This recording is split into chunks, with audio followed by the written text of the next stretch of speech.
Morning mga idol, mga amigo. At aahon tayo dyan, sobrang taas. Kailangan natin na isang beses, muntik lang ako hindi nakaahon dyan eh. Kasi yung truck ko, nilagay ko sa 6 gear tapos di pa na nakabuelo. Buti nga lang tawag nito, nakasampa na yung muntik na nakataakyat yan eh. Sobrang taas yan. Yung 7 gear, lipat natin sa 6 yan para makabuelo. At manual lang para makalipat ng kambyo. Kasi pagka hindi sa manual, automatic, ang tagal. Patay ang builo bago siya maglipat ng kambyo. So, taas yan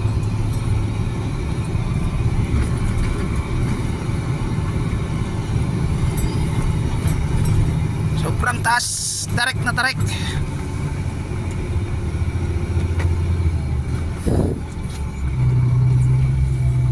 Yan, 5 hindi nakahon.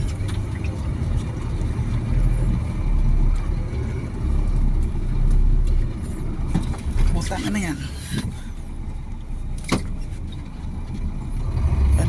tulas, hindi nakahon.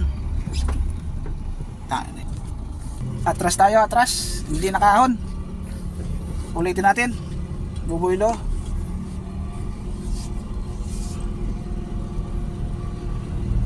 Yan, hirap nga yung dump truck na yan straight lang siya. Ito kasi atin traktor ang hatak lang, mabigat ang likod.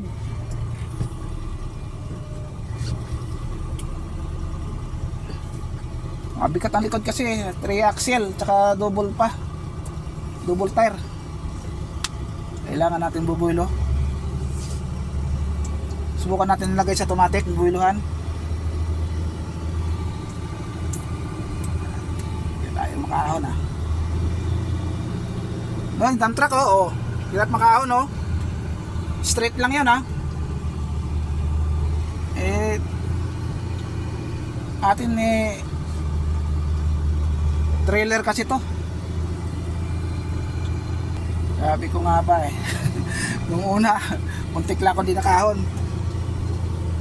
Ngayon di talaga nakahon. Bubuiluhan natin.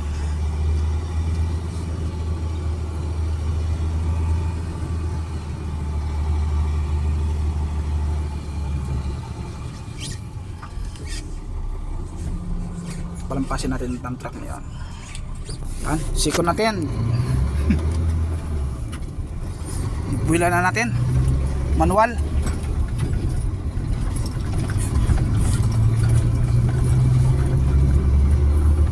Birahin mo.